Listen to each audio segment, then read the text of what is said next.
ሳምን ፍጹም አርኩ ምስትረኸቦ ኣተንስኻስ እምበርከስ ሰብኣይኸም ነዚኣ ምርግኣስ ክትስእን ምስ በሎ ቅድሚ ዝኾነ ካልእ ምባሉ ዘይተረድኦ ፍጹም ክዛረባ ኣይተሰምዐን። መልሲ ዝፅበ ዝነበረ ሰሚ ግን ምስ ኣፍጠጠሉ እንታይ ይብል ከም ዘሎ ከነፅረሉ ምስ ሓተቱ ንራሔል እንታይ ኮንካ ኢኻ ናትካ ዘይትገብር ኣመና ፈዚዝካ ራሔል ምሳኻ እንተትኾን ነይራ ንኣየ ምስ ረበሸትን ምስ በሎም ብዛዕባ ራሔል ዲኻ ክትዛረብ ዘለኻ ኣነ ኸ እንታይ ኮይኒ እዚ ወዲ ክብልከ የፀኒሐ ብውሽጠይ ናታ ደኣ እሞ ንዘፍቀረት ጓል ክትኣምን ከቢድ ዶ በዓልኻ ትብለና ይነበርካ ሓቂኻ ኢኻ ዘፍቀረት ልቢ ምውናን ከቢድ እዩ። ራሔል ሳሚ ምስ በለት ካልእ ዋላ ሓደ ይርአየለን ከም ሰብ ከማን ዘይትቆፅረና እዚ ኩሉ ዘፍቅራ ኣለኒ ኢልካ ኣላሊኻ ንስኻ ክሳብ ሕጂ ተስፋ ኣይቆረፀትን እሞ ሕጂ ኣነ እንታይ ዝገበርካ ኢኻ ትደሊ ዘለኻ ምስ በሎም ንስ ፅቡቅ ኣለኻ እንዲኻ ንፍቅሪ ዘይኮነ ካብኣ ኣብዚ ሰዓት ዋላ ሓደ ከም ዘይደሊ ነጊርካ ኣብ ጎና ኩን ከማን ብሰንከይ ተጎዲኣ ስለ ዘላ ፅላላ ኩን ከም ዋልትኣ ኮይንካ ተከላኸለላ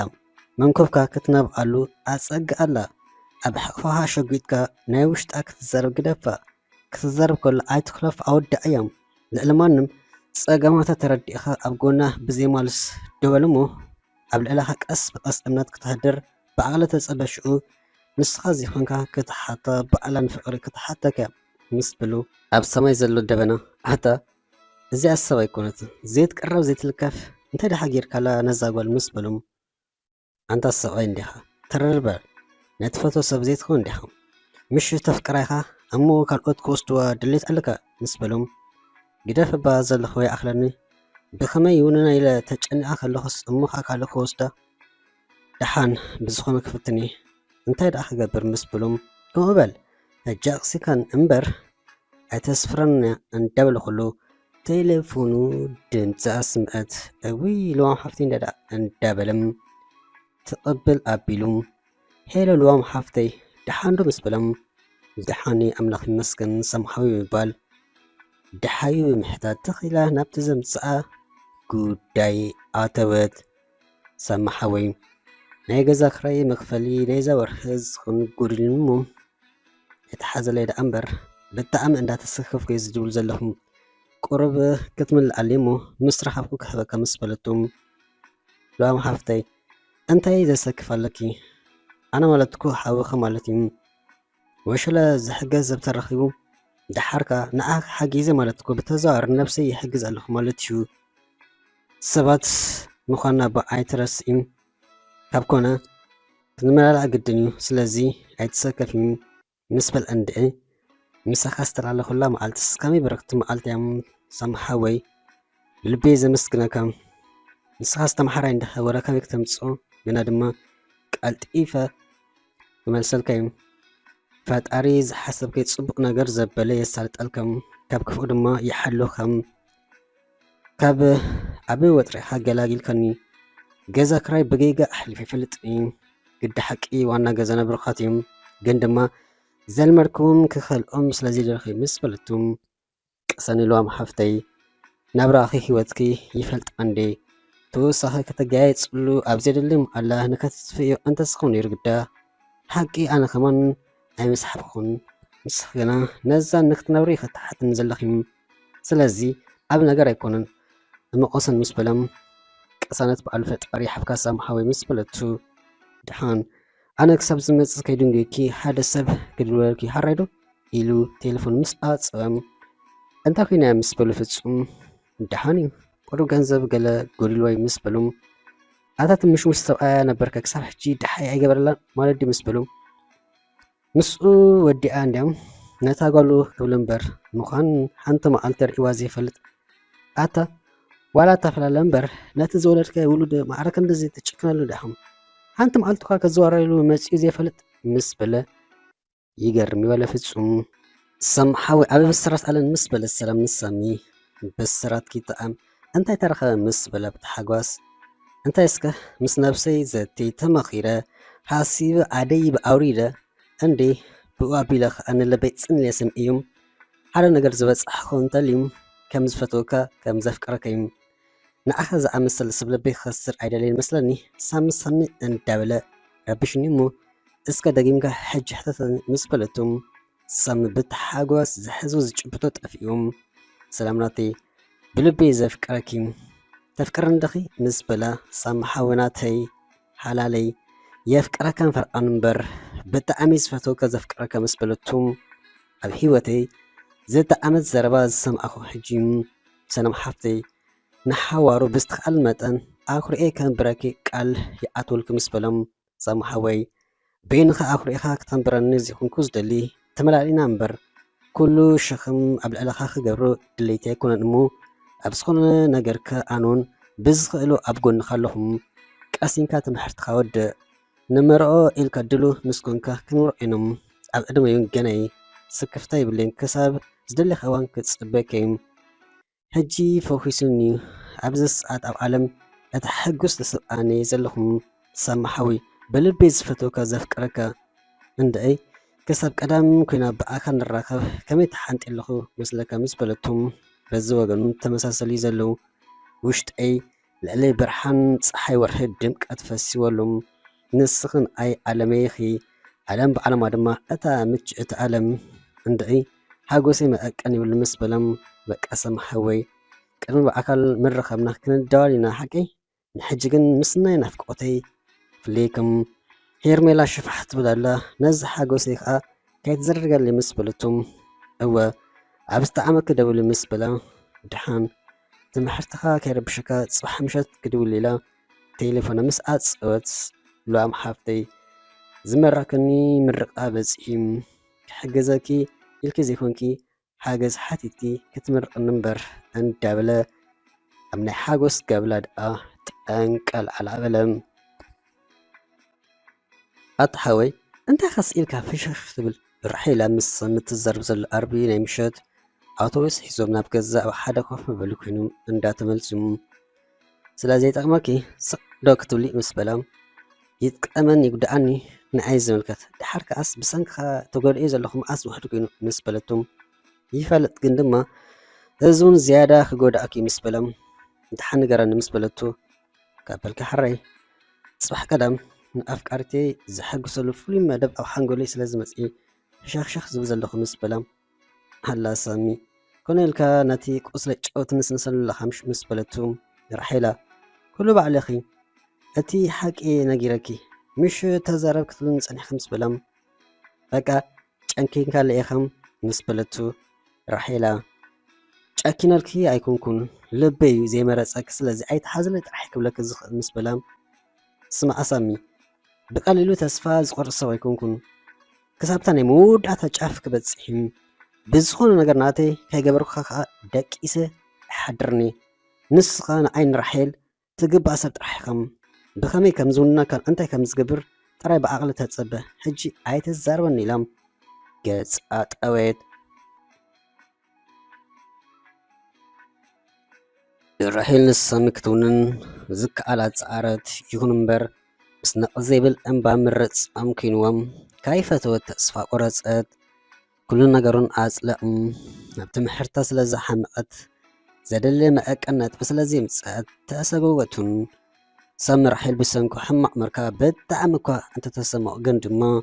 ዋላ ሓደ ክገብር ኣይክእልን እዩ ምስ ሰላም ፍቅሪ ጀሚሩ ደስ ዝብል ሂወት ይሓልፍ እዩ ዘሎ ፍጹም ብወገኑ ተስፋ ከይቆረፀ ንራሒል ከፀናንዓ እኳ እንተፈተነ ክትሕግዞ ኣይከኣለትን በቃ ብኩሉ ኣግዲኣቶም ራሒል ነብሳ ዘይተኣለስ ሰብ ኮይኖም ዳርጋ ተፀላ ክትብላ ትኽእል ኢኹም ዝረኣያ ሰብ እውን ደንገፀላ መስቲ እውን ፍለጥን ኮነ ደገ ዘወታ ካልኦን ኮይኖም ፍቅሪ ሳሚ ከም ሕሱም ኣውዲቑ ሓሲዋ እዩ ከምዘይኮኑ ዝፈለጠት ክትርስዖ ተቃሊስያ ግን በቃ ምኳን ኣብዋ ኢዳ ሂባዮም ዝሓዛ ፍቅሪ ቀሊል ፍቅሪ ኣይኮነን ኣዝዩ ብርቱዕን ብጀካ ሳሚ ዘብል እምበር ዘይገላብጥ እዩ ሳሚ ትምህርቱ ብሰላም ዛዚሙ ኣብ መመረቕቱ በፅሕም ኩላቶም ብሓባር ዳስ ናይ መመረቕታት ተኺሎም ይሕገሱ ነበሩ ልዕሊ ኩሉ ወለዱ ሓገሶም መዐቀን ኣይተረኸበሉን ወለዲ ፍረፃኦም ስለ ዝረኣዩ ሕጉሳት እዮም ወለዲ ካብ ደቆም እንታዮም ዝደልዩ ንዝበሃል ደቆም ተዓዊቶም ምርኣዮም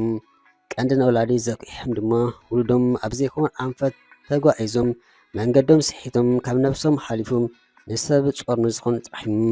ሓደ ሰብ ኣብ ዓለም ኣብ ትሕቲ ፈጣሪ መጀመርታ ክኽበር ዘለዎ ናይ ነብሱ ከም ዘለዎ ኮይኑ ወለድዩ ብርግጽ ጥበያት ወለዲ ብኡ መጠን ከዓ ኣሸገርቲ ወለዲ ክሕሉ ይኽእሉ ይኹኑ እዮም። ይኹን እምበር ወላዲ ምዃኑ ስለዚ ተርፉ ክብረት ምሃብ ግድን ይገብሩ። ሓደ መግለፂ ኣክብሮት ድማ መንገዲ ዘይምስሓትን ከም ገሊልካ ምስትጋገ ድማ ናብ ቀንኦም መንገዲ ንምምፅእ ብምፅኣር ምርኣዩ። ኣጋይሽ በብሓደ ነቲ ፅብ ዝበለ ዝተሸለመ ዳስ ኣማዕሪጎም እዮም ዘለዉ። ደብሳሚ ግና ንሓንቲ ሰብ ልዕሊ ማንም ይፅበ ነበረ። ምስ መፀ ሰብ ዓይኑ ከኽብሉል ፀኒሑ መወዳእታ ሓሳብ ልቡ ሰሚሩሉ ሰላም ምስ ሄርሜላ ክትኣቱ ምስ ረኣዮም ሃጎሱ ዝያዳ ደመቐ። ነቲ ሽሉም ዳስ መሊሱ ግርማ ወሰኸሉ። ሰላም ነቲ ውራይ ይበቂ ዝበለቶ ክዳን ተኸዲና ከም ሉል ደሚቓ ከም ፀሓይ ኣንፀባሪቖም ደበኺላ ናብቲ ኣፍ ደገ ከይዱ ኢዳ ሒዙ ንውሽጢ ኣተወ። ነዚ ዝረኣየት ሄርሜላ ግናይ ብውሽጢ ኣትብል ነበረት። ሄርሜላ እውን ከምዘይኮነላ ጉዳይ ናይ ሓንየታ ምዃኑ ስለ ዝተረድኦም ንሰላም ፃዕደይ ፅሓ ክትብል ንሳሚ ገዲፋትለዮም። ካብ ኮነ ምትንዃል ገዲፋ ከም ቀደማ ሓልዮታ ቀፂላ መማኽርታ ኮይናያ። ብድሕሪ ሰላም ልዋም ምስ ጓላ ክትኣቱ ምስ ረኣዮም ልዋም ሓፍተይ እንዳበለ ብሓጎስ ተቐበሎም። ልዋምን ሳሚን ኪኖ ተራርክብ ልክዕ ከም ኣሕዋት ኮይኖም እዮም። ሳሚ ዝከኣሎ ዘበለ ንልዋም ምትሕጋዙ ቀፂሉ እዩ። እንተ ስቃይ ነበር ግና ንፎስ መሓላ ክሳብ ሕጂ ንጓሉ ከምዚ ይረኣዩ ዘሎ። ውሽጣ ብሕርሩ ግና ምእንቲ ጓላ ክትብል ስና ነኺሳ ትቃለሳላ። ቆልኡ ምስ ክልቲኦም ወለዲ ከዓብዪ ኣገዳሲ ምዃኑ ትፈልጥ ግን ድማ ካብ ወረዳ እንታይ ክትገብር ዘለዋ ኣማራፂ ስና ነኺሳ ጓላ ምእባዩ። ብድሕር ልዋም ድማ ራሒል መፀት። ራሒላ ግና ናብ ናይ ሓጎስ ዘይኮነ ናብ ናይ ሓዘን ዳስ ዝመፀት ኩሉ ነገራ ዘምስለላ። ፀላም ሙሉእ ክዳን ፀሊም መንድል ኣሲራ ነበረት። ኣብ ኢዳ ድማ ቶርታ ሒዛ ትረኣያ ዘላ። ቀስ እንዳበለት ናብ ውሽጢ ምስ ኣተወት ገዛ ደኣ ተጋገከትኮን እንዳበሉ ዕዱማት ኣጋይሽ ይጥምቷ ነበሩ። ሰላም ምስ ረኣየት ልባ ንዕለቱ ደም ነበአ። ብጣዕሚ ደንገፀት ሓዘነት ከይተረድኣውን ካብ ዓይና ንብኣት ኩርር ኣበለት። ሄርሜላ ተገሪማ ንክልቲን ትጥምተን ነበረት። ንራሒል ብዕላል እምበር ብኣካል ስለዘይትፈልጦም ጉዳይ ሓርቢትዋ ተቋሕፍሕ ዘሎም። ሳሚ ሓወይ እንኳዕ ሓጎሰካ ክትብል ኣዝዩ ብዝተዳኸመ መንፈስ ነቲ ቶርታ ኣቐበለቶሙ። ሕጂ ክትቆርሶ እየ ዝደሊ ኢላ ፅግ ኢላ ኮፍ በለት። ሓራይሉ ሳሚ ነቲ ባኮ እንዳከፈቶ ከሎ ግና ድሮ ካብታ ፀባብ ዳስ ክትወፅእ ኣብ ኣፋ በፂሓ ነበረት። ሳሚም ክፈት ምስ ኣበሎ ፍቕርኻ ክቀትለኒ ዝብል ፅሑፍ ተፃሒፎ ነበረ። ምስ ኣንበቦ ብጣዕሚ ሰንበደ። ቁልሕ ምስ በለ እውን ክርያ ስለዘይከኣለ ከርክባ ጎየም። ጓል እንተበልካ ግና ጓል ትመስክር። ድሮ ሽርብ ኢላ ነበረት። ቴሌፎን ኣውፂኡ ፈተነ። ትድውል ግን ድማ ትቕበለ የላን። ኣብ ናይ ሓጎሰይ መዓልቲ እንታይ ክፉእ ነገር ከስምዓኒ እንዳበለ ሓንሳብ ኮለል ኮለል ኢሉ ክረኽባ ስለዘይከኣለ ክምለስ ስለዝነበሮ ናብ ዕዱማቱ ተመልሰሙ። መሊሱ ዳስ ሓጎስ ጨኖም። ሳምን ሰላምን ግና ብወልቦም ነበሩ። ውሽጦም ቀሳነት ይስምዑ የለን። እንታይ ቤት እያ ምስ በለት ሄርሜላ ንሰላም እታ ራሒል ኢለ ዝኣለክ ዝነበርኩ እዚኣ ኮያ ምስ በለታ ሄርሜላ ብግድኣም ደንገፀትሎም። ውራይ ብከምዚ እንዳቐፀለ ከሎ ኣብ ሓጉኡ ንሳሚ ንሰላም ኣፀዊዑም ዕላል ምስ ኣቐፀሉ ራሒል ቅድሚ ሂወታ ብገዛ ኢዳ ምጥፍኣ ንምውድኣ ደውል ናብ ፍፁም ደወለት። ፍፁም ኣብ ካልእ ከተማ ስለዝቕመጥ ንሱን ትምህርቲ ብኣው ስለዛዝመ ናይ ሓጎስ ፅምብል የካድ ነበረ። ቴሌፎንካ ትድውል ኣላ ኢሉ ካብቶም ኣጋይሽ ሓደ ምስ ኣበሎም ናይ ራሒል ምዃኑ ምስ ፈለጠ ነቲ ዝበልዓሉ ዘሎ ሸሓነ ኣቐሚጡ ብተብተብ ናብ ደገ ገፁ ተቐቢሉ ሄሎ እንዳበለ ወፀም። ፍፁም ሓወይ ኣነ ራሒል ስለቲ ሓልዮትካ ብልቢ ዘመስግነካም። እዚ ኩሉ እንዳዋረድኩኻም፣ እዚ ኩሉ ገፅ እንዳኸልዓኹኻም፣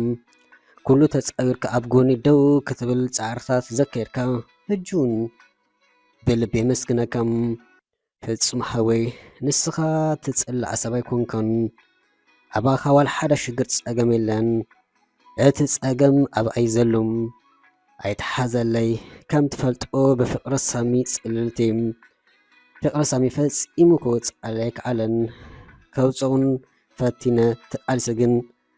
ኣብኒ በቃ ምኽኣሉስ ኢና ተፍፅም ሓወይ ብዝኾነ ኣብ ዓለም ፅቡቕ ዘብለ ነገር ይምነኢልካ ሙሉእ መዋዕልካ ክትሕጎስ ነበር ተሓጉሰካ ፅላልካ ጎንኻ ደጋፊትካ ትኸውን ጓል ድማ ትፍጠረልካ እንተ ኣነ ግና ብዘይሳሚ ሓወይ ዝነበር ኮይኑ ስለዚ ስምዖኒ ፍፁም ሓወይ ኣብቲ ካልእ ዓለም የራኽበና ክትብል ኣብ እዝኑ ሓፀወቱም ራሒላ ኣትራሒላ እንዳበለ ጨደረ ከምቲ ኣፅወት ምስ ፈለጠ ደወለ ትፅውዕ መልሲ የለን ጎይኻ ከይከዳም ኣብ ከባቢ የለን መንገገብ ኣውፅኡ ክነፍር ተመኒም ኣቕሉ ፀጉሩ ሓርከፍ ኣበለም ነቲ መሬት ብእግሩ ሓረመ የማን ፀጋም እንዳበለ ደጋጊሙ ፈተንም ቴሌፎን ግና ዝቕበል ኣይረኸበትን መወዳእታ ናብ ሳሚ ኣርኩ ደው ኢሉ ኩሉ ምስ ነገሩ ሳሚ ካብቲ ዳስ ናብ ደገ እንዳወፀ ፈተነ ትፅውዕ ግን ድማ ዝቕበል የለን ኣበይ ክትሕልው እንዳበለ ነዛ ሓንሳብ ጥራሕ ክትቅበሎ ፀሎት እንዳገበረ ደጋጊሙ ፈተነ በቃ ክሳብ ሞባይል ተማርር ደጋግመም ግን መልሲ የለን ኣትራሒላ በጃህ ሕማቕ ስጉምቲ ካይትወስዲ ሽግር መከራ ሓላፈዩ ይንዋሕ ህፃ ድሕሪ ፀላም ብርሃን ግድን እዩ ነብስኻ ምጥፋ ብምድርን ብሰማይን ይሕትት እዩ ነብስኻ ምጥፋ ኣማራፂ ኣይኮነን ኣርሒක ሕሰቢ ወዲ ሰብ ክሳብ ዝኾነ ክፍተን ግድን እዩ ስለዚ ሓፂር ምሕሳብ ንይበልዮ ፈጣሪ ነታ ዝፈጠረ ነብሲ ክሳብ በዓሉ ዝወስዳ በዓልኺ ምኸድ ሓጢኣት እዩ ምድራውን ዘለዓለማዊ ሂወት ኩሉ ተኸስሪ የለኽም ግደፊ ራሒላ ንወለድኺ ራእይ ንሳቶም ከኣየደንግፅኹም እዚ ኩሉ ዓብዮም ኣምሒሮም ካብኺ ብዙሕ ነገር እንዳተፅበዩ ግደፊ ሓፂር ኣይትሕሰቢ ግደፊ ጌጋ መዓልቲ ኣይትወዓሊ ፅባሕ ዝሓሸ መዓልቲ ክመፅእ እዩ ምስ ነብሱ ኣውኣው እንዳበለ ብሓሰሰ ለባም እኳ ንቅድሚት ቴሌፎን እንዳደወለ እንተጎየ መልሲ ግና ኣይነበረን በቲ ሓደ ወገን ኣቦይ ኣደይ ኣይተሓዙለይ ናይ ኩሉ ተሓታቲ ኣነ እምበር ዋላ ሓደ ሰብ ኣይኮነን ፃማኹም ብከምዚ ምፍደይ ብልቢ ይቕረ ግበሩለይ ኣደይ መዓረይ ብፍላይ ንስኺ ከም ዓደ ጥራሕ ዘይኮንኪ መሓዛይ ሃብቲ እውን ነርክሞ ኣይተሓዝለይ ኣቦይ መዓረይ ስለቲ ሓልዮትካን ሕንቃቕኻን የመስግነካም ኣይተሓዙለይ ኣቦይ ዝብል ወረቐት ፅሒፎም ድሮ ነዚ ዓለም ብገዛእ ፍቓዳ ተሰናቢታታ ነበረት ኣብ ሓደ መዓልቲ ክልተ ዳስ ኮነ ናይ ሓጎስ ናይ ሓዘን በዚ በዓል ሳሚት ምሕርቶም ዛዚሞም ተመሪቆም ክሕጎስ ከሎ በዚ ድማ ራሒላ ሓፂርን ሕማቕን ሓሲባ ናይ ሓዘን ዳስ ተኺሎም ኣብ መወዳእታ ሰማይ ትበል ፍፁም ልዋም ሰላም ሄርሜላ ኩሎም ኣብ ገዛ ራሒላ ተኣኪቦም ንስድራ ፅንዓት ተመንዮም ብሕዙን መንፈስ ካብቲ ገዛ ወፁም ፍፁም ብጣዕሚ ሓዘነ ኣምሪሮም በኸዮም እንተ ፍቕሪ ሳምን ሰላምን ግን ናብ መርዓ ኣበለ ስለቲ ምሳይ ክሳብ መወዳእታ ፀናሕኩም ብልቢ የመስግን ዛንታ በዚ ተዛዘመ